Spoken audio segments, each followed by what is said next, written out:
Very effective if he has something in his hand and it's held in this position, up close. I can simply grasp it here and apply pressure down.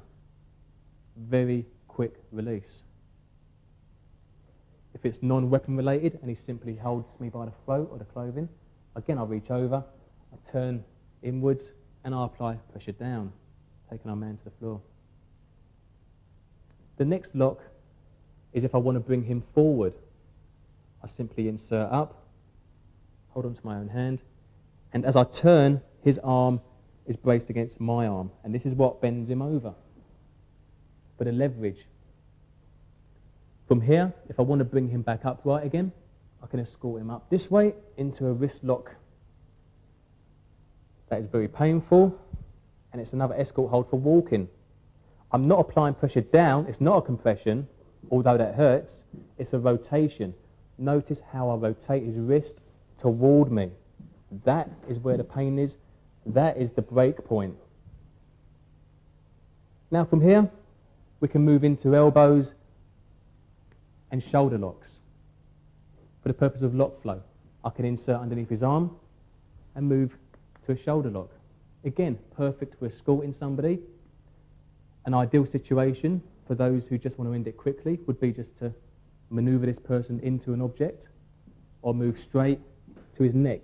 This is the ability of flowing. You can move from the arm to the neck if you need to. But from here, what I'm going to do is move into what's called a hammer lock, hammer and wrist. Now, if I don't want to keep him here and I want to bring him back upright, I simply move down to his thumb, I bring the arm under, and I have him in a thumb compression. Notice as I keep his thumb here, I pull down on his hand. Again, this is for compliance. You'll notice he might be going up on his toes. You know you have pain compliance when he does this.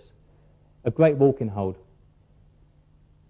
With all of these locks, you gain compliance. If he can't fight back, if he tries to fight back, we take control. This is the control stage. Destruction is, I simply break, only if it's life-threatening and I need to do that. An elbow wrench. In reality, the real situation would be, I snap this up. Again, this is great if he has a weapon in his hand. From here, I work to an elbow trap. I elbow trap by coming over his arm and underneath his elbow. If he has a weapon, I've secured it. Just for the point of reference, I want to make a note that the palm is up on this lock. If the palm is down, it's not being applied correctly. You've lost the elbow. So you want to turn the palm up. This ensures the elbow is facing down. And should you come underneath, that's where the lock is. Some people actually have trouble with this if the opponent is larger, has bigger arms. They have trouble getting underneath. So what I suggest is if you can't reach your own forearm, because this is the secure position, simply grasp hold of your clothing. You can still apply the hold effectively. The next lock on top of this is what I call a body brace.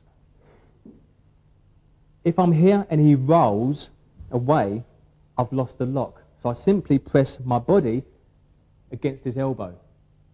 We flow from one lock to another. If from this position he wanted to try and escape, he'd probably try and pull his arm away in a curling motion. If he was to curl, I would go with his energy and curl him into a bent wrist lock. Notice again how I grasp onto my wrist for the compression. From here, if I want to take him down, I simply go past with my elbow, past his shoulder. This is a takedown.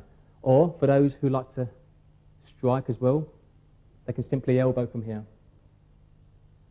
The next lock is what I call an arm wrap. This is an arm wrap. You can pick up an arm wrap from simple self-defense situations, such as if he throws a hook. I can block, then I can arm wrap here. Very simple to grab. You see a lot of boxers do this. They'll hold, then they'll punch from here. What I like to do is